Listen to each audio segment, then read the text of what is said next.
ጤናና ፍቅር ይስጥልኝ ውድ አድማጭ ተመልካቾች፣ የታህሳስ 24 የሰዓቱን አበይትና ሰበር ዜናዎች ይዤ ቀርቤያለሁ።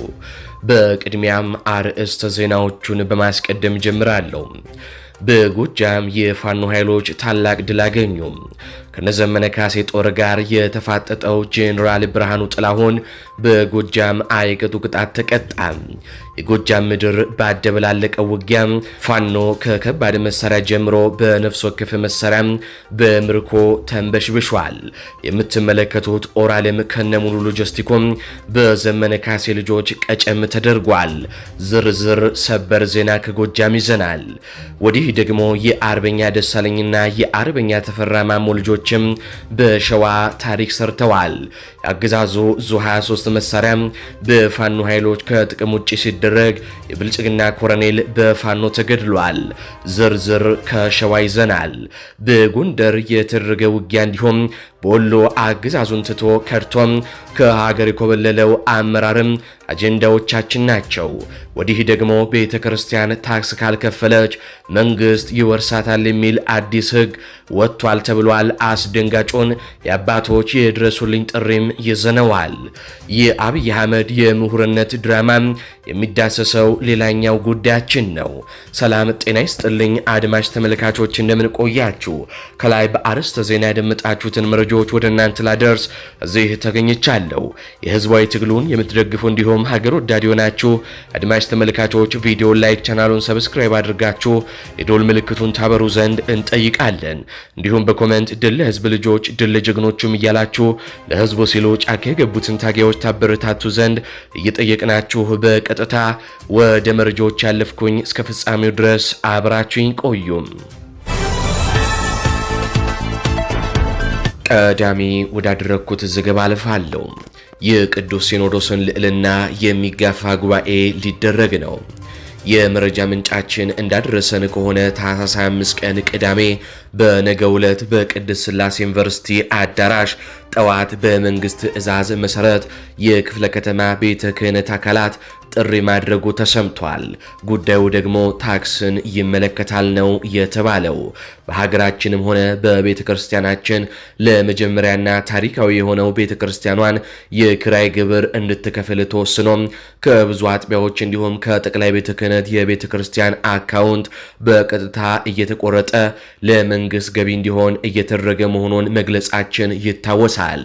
እንዲህ ያለው ተግባር የቤተ ክርስቲያኒቱን የመጨረሻ አካል የሆነውን ቅዱስ ሲኖዶስ ፈቃድና እውቅናም ውጪ ነው።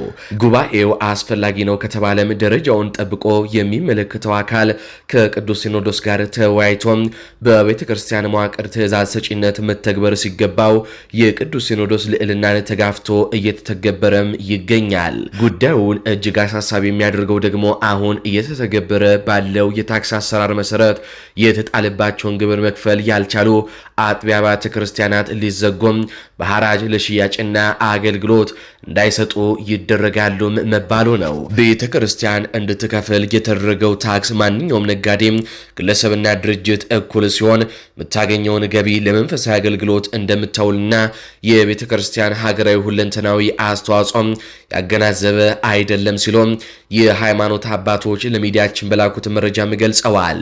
በቅድስት ሥላሴ ዩኒቨርሲቲ የሚደረገው ጉባኤ አዲስ የቤተ ክርስቲያን አስተዳደር ጉዳይን በባለሙያ በአግባብ አስጠንቶ በጉባኤ ወስኖ ከሚመለከተው አካል ጋር ተነጋግሮና ተደራድሮ የቤተ ክርስቲያንን ጥቅም ባስከበረ መልኩ ከመፈጸም ይልቅ አብያተ ክርስቲያናትና ሰበካ ጉባኤያት አስጨብጭበው ተቀብለውታል በማስባል ራሱን ከታሪካዊ ተጠያቂነት ለማምለጥና የኪራይ ግብር ታክስ በመላው አብያተ ክርስቲያናት እንዲተገበር የድጋፍ ፊርማ ማሰባሰቢያ እንዲሆን የታለመ ጉባኤ ነውም ተብሏል። መንግስት ቅድስት ቤተ ክርስቲያንን በሚያገለግሉ አገልጋዮችና በምዕመናን መካከል የእርስ በርስ ክፍፍል እንዲኖር ያሻውን ለማድረግ የሚያመች አውድ መፍጠር ከጀመረ የሰነባበተ እንደሆነ የታወቀ ነው። ይሁንና ምዕመናን ለዚህ የመንግስት ስልት ምቹ ሆነው ከሚፈጠር እርስ በእርስ ክርክር ወጥተው ይህንን ችግር ሊፈታ የሚቻልበት መንገድ በየአጥቢያው መንግስት ጉዳዩን ዳግም እንዲያጤን ሊያደርግ የሚችሉ ሀሳቦች ላይ መምከር እንዳለባቸውም የሃይማኖት አባቶች ተናግረዋል። ይህ መረጃ ለሁሉም እንዲደርስና ይህንን ተገቢ ያልሆነ አካሄድ በአስቸኳይ እንዲታረም ኃላፊነታችሁን እንድትወጡ አድራ እንላለን በማለትም የሃይማኖት አባቶች አሳስበዋል። ይህንን ጉዳይ ከመንግስት ጎን ሆነው ከሲኖዶሱ እውቅና ውጪ ውስጡን እያስፈጸሙ ያሉት ደግሞ አቡነ ሳዊሮስ መሆናቸውን ይህንን መረጃ ለሚዲያችን ያደረሰው ምንጭም ተናግሯል። ወደ ሌላኛው ዘገባችን እናልፋለን።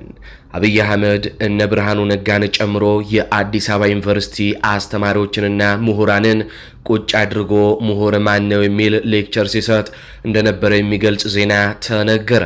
የኡጋንዳው ሰው በላ መሪ የነበረው ኤዲ አሚኒ ዳዳ እንደዚህ ነበር ሲያደርግ የነበረው። በአንድ ወቅት ላይ የካምፓላ ዩኒቨርሲቲ ፕሮፌሰሮችን ሰብስቦ ምሁርነት ምን እንደሆነ የ3 ሰዓት ገለጻ መስጠቱ ከአብይ አህመድ ጋር ያመሳስለዋል። ጭካኔያቸውም እንዲሁ ተመሳሳይ ያደርጋቸዋል።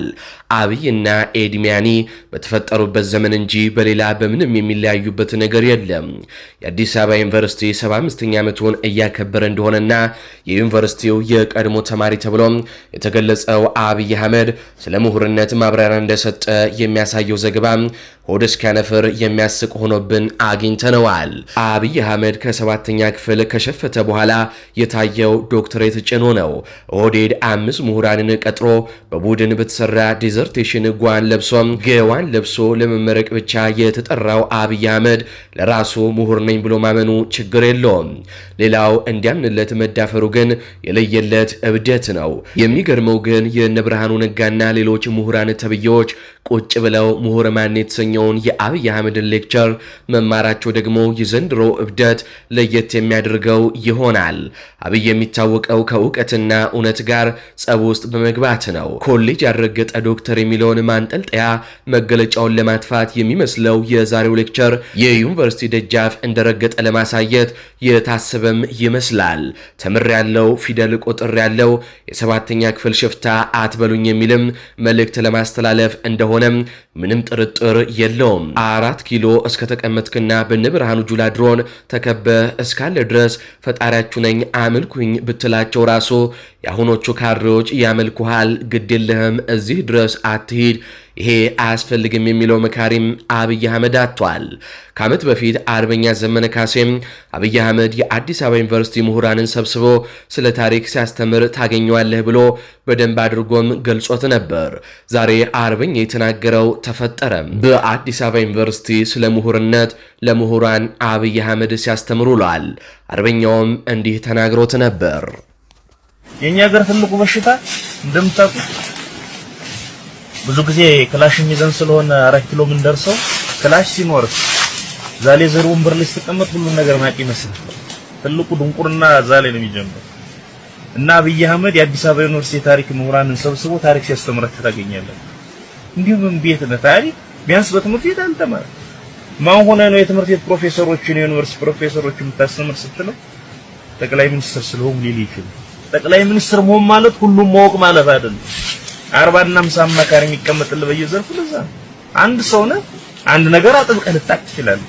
በዘርፍ ምናልባት ጎበዝ ከሆነ 2-3 ነገር ላይ ትንሽ ግንዛቤ ሊኖር ይችላል። በኢኮኖሚውም በማህበራዊም በፖለቲካውም በወታደራዊም መስክ ሁሉንም ከመሰለ የዓለማችን ኩልል ያሉ ደንቆሮ አንተን አይቻል።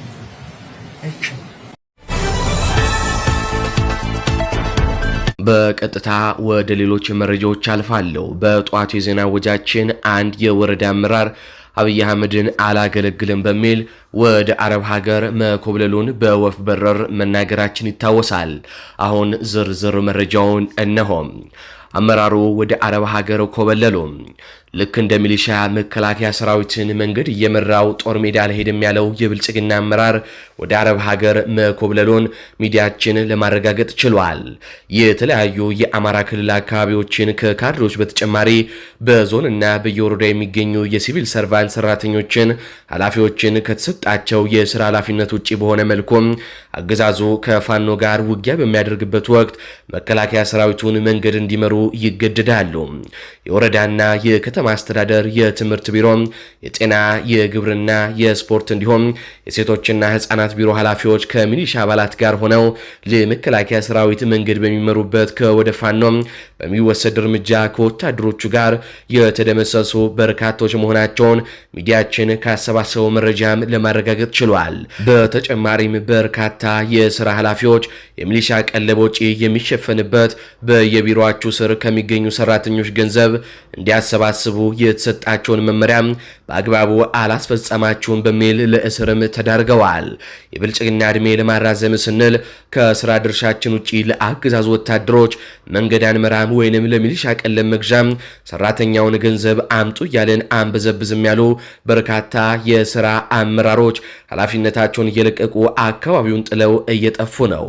በሰሜን ወሎ ዞን ራያ ቆቦ ወረዳ የቆቦ ከተማ አስተዳደር የግብርና ጽሕፈት ቤት ኃላፊ በመሆን ለዓመታት ሲያገለግል የነበረው አቶ ወርቁ ተሰሜም መከላከያ ሰራዊቱን መንገድ እየመራ ወደ ጦር ሜዳ እንዲሄድ በተደጋጋሚ የተሰጠውን ትዕዛዝ ባለመፈጸሙ በአገዛዙ ሰዎች ጥርስ የተነከሰበት ሲሆን በዚህም አንድ ቀን ሳይገድሉኝ በሚል በሚስጥር የጀመረውን የውጭ ጉዞ ተሳክቶለት ኃላፊነቱን ጥሎ መኮብለሉን ሚዲያችን ከታማኝ ምንጮቹም ለማረጋገጥ ችላለች። ኃላፊው የቤተሰብ ችግር ገጠመኝ በሚል የእረፍት ፍቃድ በመውሰድ ለቀናት በስራ ገበታው ያልተገኘ ሲሆን በመጨረሻም ወደ አረብ ሀገር መሰደዱ ነው የታወቀው። ኃላፊው የበላይ አለቆቹ የሰጡትን ትዕዛዝ ተቀብሎ መከላከያ መንገድ እየመራ ወደ ጦር ግንባር ገብቶ ቢሆን በፋኖ ይገደል ነበር። የተሰጠውን ትዕዛዝ አልቀበልም እንዳለ እዚሁ ቢቀመጥ የጽንፈኛ ደጋፊ ተብሎ ታስሮ ይረሸን ነበር ያሉት የሚዲያችን ምንጮች፣ ነገር ግን ኃላፊነቱን ጥሎ በመኮብለል ህይወቱን አትርፏል ሲሉም የኃላፊውን ድርጊት አድንቀዋል። ብልጽግና ብረት ያሸከማቸው ሰራዊቶቹ ብቻ ሳይሆኑ በየዞኑና በየወረዳው እንዲሁም በየቀበሌ የሚገኙት ካድሬዎቹ ልክ እንደ ተልባ ስፍር ሸርተት እያሉበት ነው። ካድሬው የሚጨበት ተስፋ የሚዳሰስ ለውጥ በሌለበት ህዝቡን በባዶ ድስኩር እስከዛሬም ያሰለችነው ይበቃል ብሎ ጥግ ጥጉንም መያዝ ጀምሯል ነው የተባለው። በቀጥታ ከባድ ድል ወደ ተገኘበት ወደ ጎጃም ቀጠና አልፋለሁ።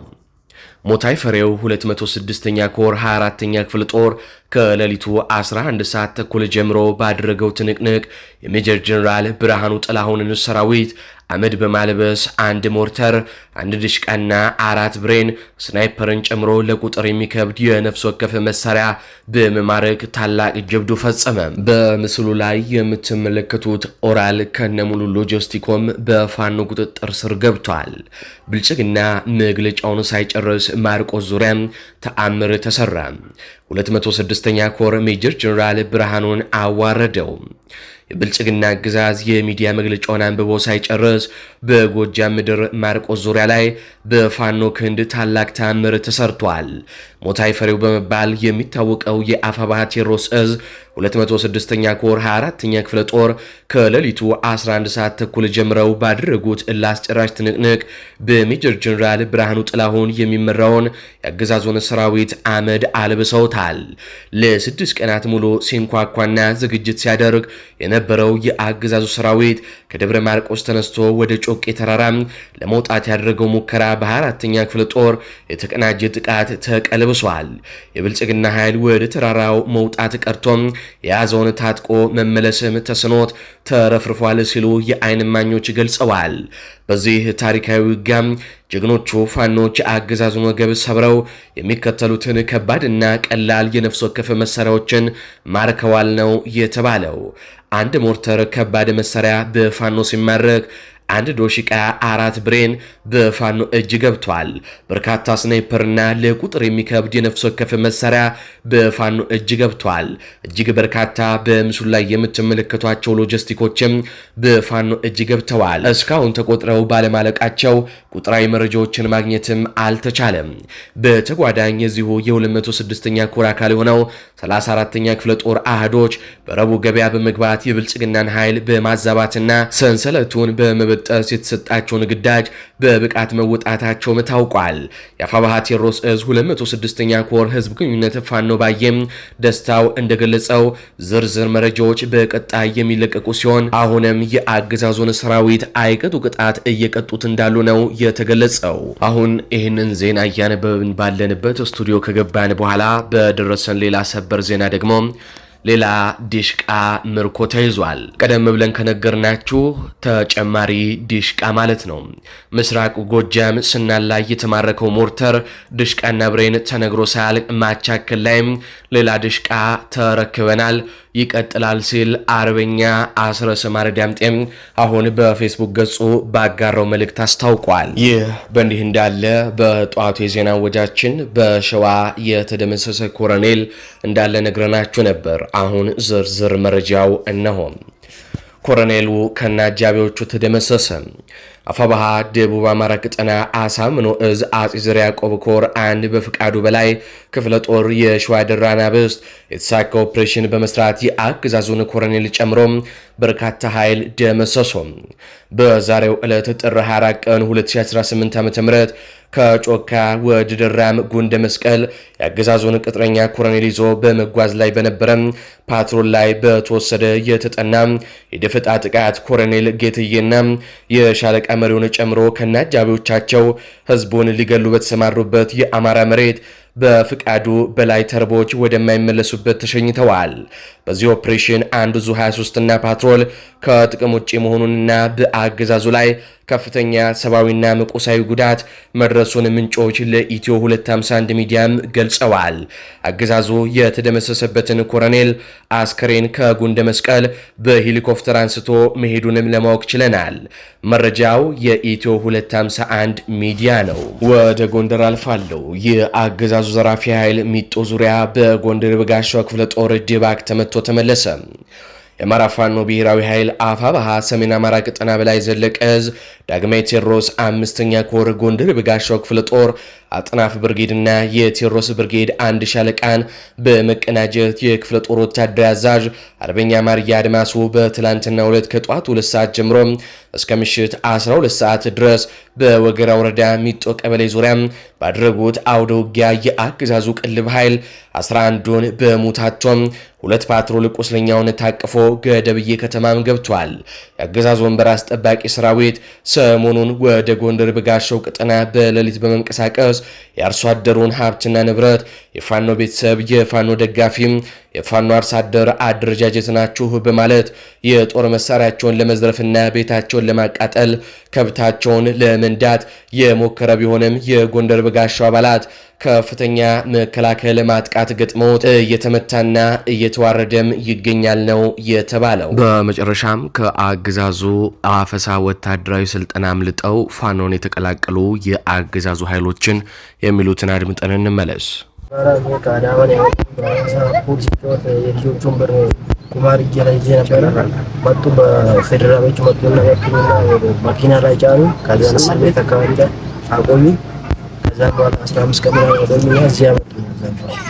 እዚህ መጡ። ከዛም በኋላ ዙሪያውን ፈንጅ ጠምደናል ለመውጣት ለምናምን ካሰባችሁ ያ ፈንጁ ያጋያችሁ ብሎ አስፈራሩ። ከዛም በኋላ ፋኖ መንገድ ላይ ካያችሁ አይለቃችሁም ያርዳችኋል ምናምን ብሎ አስፈራሩ። እኛ እንዳንወጣ ማለት ነው። እኛ ያንን እንዳልሰማንም በዛ እንደዚህ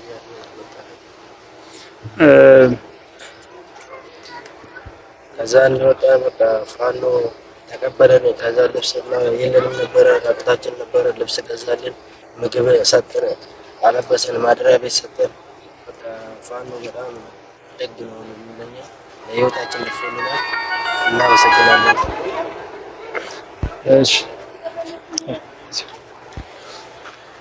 በኦሮምኛ ከመጀመሪያው እሱ እንዳለው በኦሮምኛ ከመጀመሪያው እስከ መጨረሻው ድረስ ከመዛዛዝ ድምጽን ጨምር አድርገው አንመስባውና አንጀለኔ አይኑ ፈጅማራይ ድርቀማ ነሰው በቃ ደለጋኒ ሱቂዮ ጅታጅሩራ ደፈኔ በቃ ግብራ ማማና ጋፈተኒ ሰናናሬ በቃ እንከፈል እንጀደኒ አቺቦ ደሞ ኤገን ከፈል ጉቶ ደኔ ድርቀማን ከራ ዋጅራ ፖሊስ ነገሰኔ ዋጅራ ፖሊስ ዲሞ ከራ በርሻላ ቆነ ፊደኔ ቶርባን ተቆም ወደ አቺን ጉያ ለማቆፋ አቺ ቡሌ አቺራ በደ ይቹ ኤገሞቱ ነቺን በዲኒን ዱራብ ሞ ፋኖ ዮ ሲናርጌ ሲን አጂሳ ማኒ ከናን ከላ ከና አቺቲ ሲን ደበርሰኒ ሲን አጂተኒ የደ ባጀኑ ሶዳቺሳ ቱረኔ ፋንጂን ከላ ከና ረልትሌና ና ኤጅራ ዮ ከላ ከና ባተኒ ሂንዱተኒ ዱን ከሰ ወመኖሌ ኑንጅራ ቱረኔ ገሩ ሰሶዳቹን ማዲስኔ ባኔ faannoo tokko eegattuu deemnu faannoo fuulleetti argeen faannoo harkaan waamee faannoo immoo eega wal arganne booda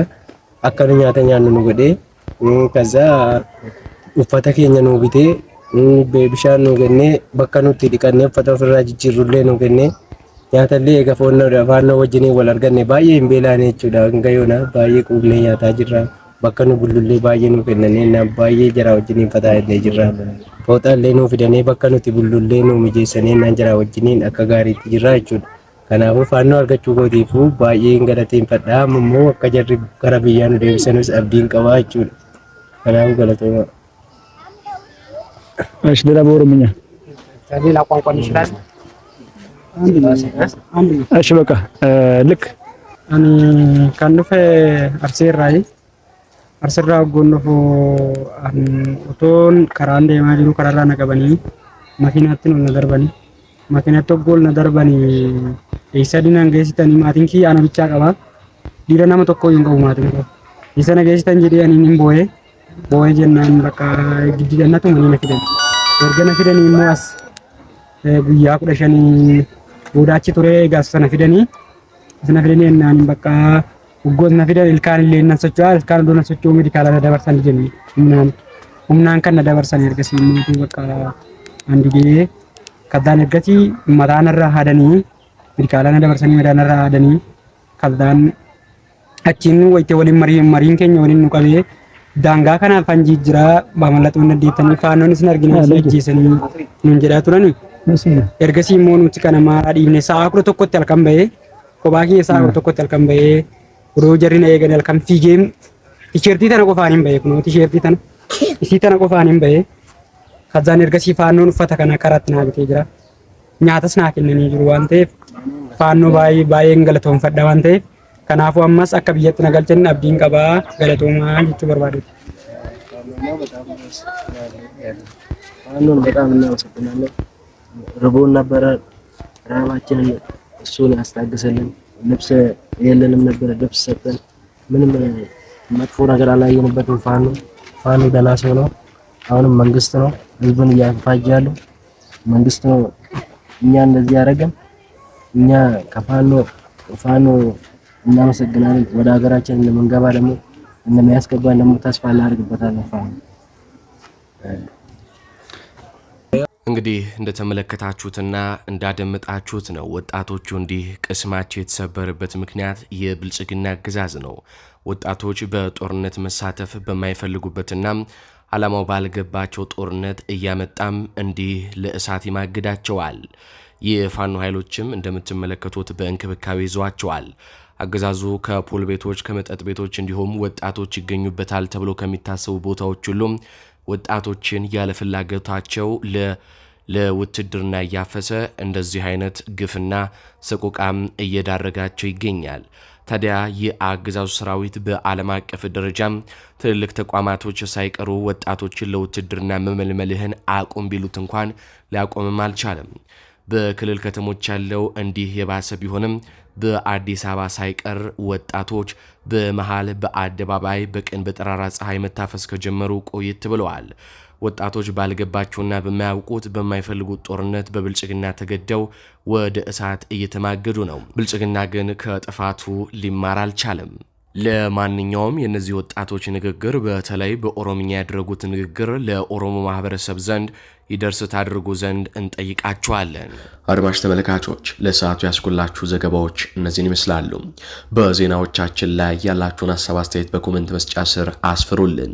እንዲሁም በዝግጅታችን ክፍል ላይ ያላችሁን ሐሳብ አስተያየት ምን ይጨመር ምን ይቀነስ የሚሉትንም በኮሜንት መስጫ ስር አስፍሩልን። እንዲሁም ቪዲዮውን ላይክ ቻናሉን ሰብስክራይብ በማድረግ አጋርነታችሁንም እንድታሳዩን እንጠይቃለን። እንዲሁም ላልሰሙ እንዲደርስ ሼር በማድረግ ለበርካቶች ተደራሽ ታደርጉን ዘንድም እንጠይቃለን። በቀጣይ በሌሎች ዘገባዎች እስካገኛችሁ ድረስ ቸር ያሰማን።